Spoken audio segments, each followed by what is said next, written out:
Hey y'all, hey, it is that Scuffletown girl, and you're back in the scuffle with another video. Hey, how many of you guys remember Samson?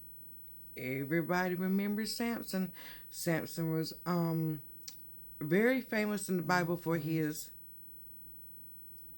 hair. You got it right. There was a few different things that the Lord used to go against the Philistines. Some people say Philistines, but Samson was one of them, and I'm going to tell you a little bit about what I am talking about. So one day, Samson is in Timnah, the place called Timnah, and he was messing around, and all of a sudden, he sees a woman that his eyes is pure just gazing over. She's a Philistine woman, though, and in that time, it was like, So he rushes back all of a sudden to his father and his mother. Hey, mom and dad, I was out there and this woman caught my eye. She's so beautiful. Oh my God, I can't get over her. All I can do is think about her. Oh my gosh, I want her. I want to marry. So I can picture his mom and daddy like,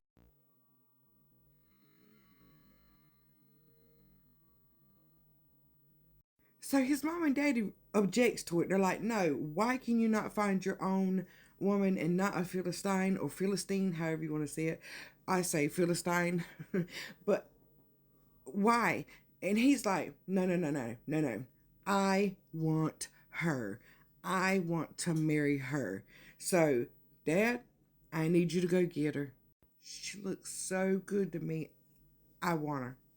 I need you to go get her. I need you to go get her.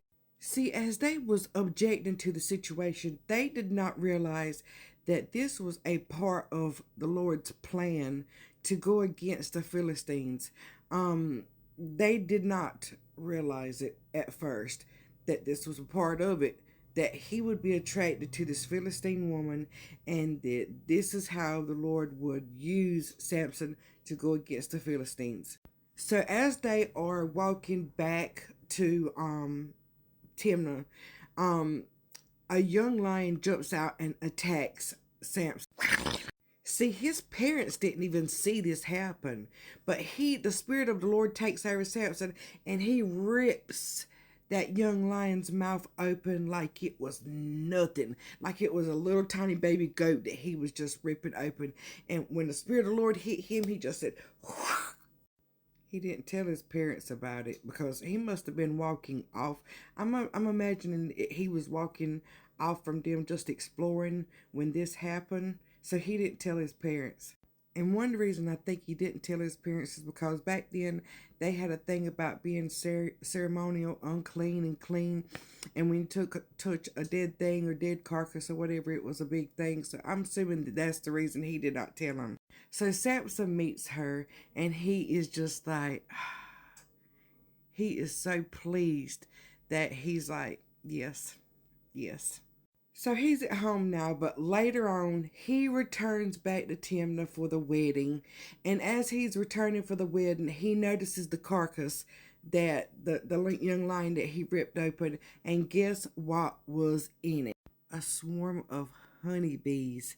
And they had made honey, like really tasty honey, but they had made it inside the carcass.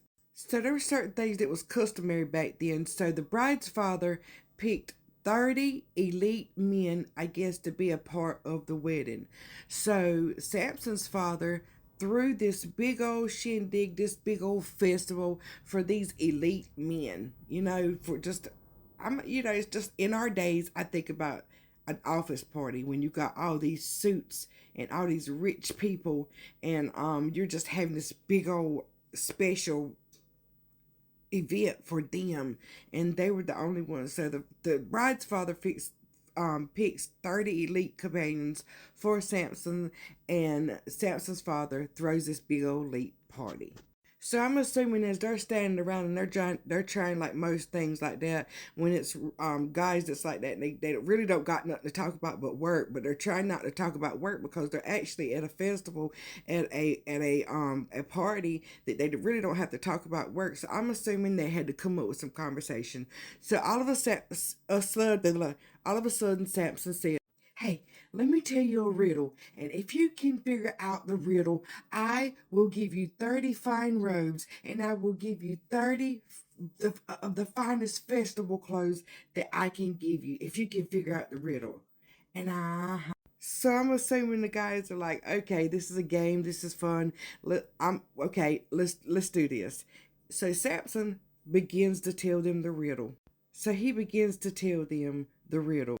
Out of the one who eats comes something to eat, and out of the one who's strong comes something sweet. So I'm assuming these guys are like, I gotta figure it out. Gotta figure it out. Out of something to eat comes something to eat.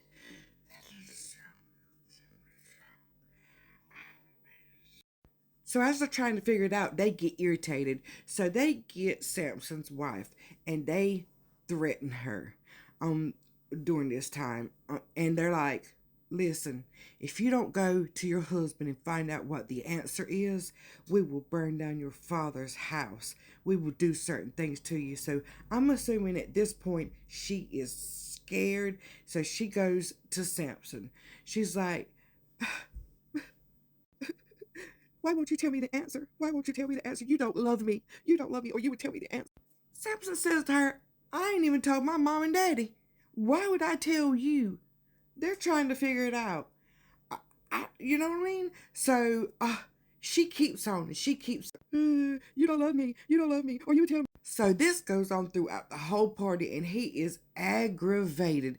He's like done with her. So he's like, I haven't even told my parents. But anyway, okay, here's the answer. Here's the answer. Because I'm hoping you're my wife, you would keep it a secret. You just want to know. You just want to be like me because you're my wife and you want to know what the answer is. But little did Samson know she was being threatened to get the answer. So on the fourth day, they try to play it off and they come to him. They're like, I got it. I got it. I know what the answer is. And they tell him. And what the answer was he was talking about the carcass he had killed, which was something that eats, came out of it something to eat, which was the honey. Whenever he went back through there and the honeybees had made the honey. And then it was like and out of strong comes something sweet, which he was talking about the honey and lion, right? Okay, so that's not all. They get it. So now Samson goes off and he kills 30 men, and he brings back their robes, their fine linen to give to the guys. But Samson is furious about what happened. He's so furious. And you wonder sometimes, like, if you do something, why are you the furious one? He's so upset he goes back home. But guess what? When he returns back for his wife, he brings a young goat to the father-in-law. And guess what the father-in-law has done? He has given Samson's bride to the best man. No. Yes, to the best man. And he says, hey, you didn't come back, so I gave her to your best man. But here's her sister. She's just as beautiful. Take her. So Samson gets furious. And guess what happens? He goes back, collects a bunch of foxes. Ties their tails together, and when he ties all their tails together like a bunch of foxes, he sets their tails afire because he knows they're going to take off running. And guess what happens? They take off running and they burn up all. Y'all, it looks like they take off running and it burns up all his crops, his grain, and that father-in-law is furious. And he starts asking them all, who done this? Who is the one responsible? And they reply, Samson. Samson. So this is the beginning of what happens when they capture Samson. So stay tuned for the next part of it.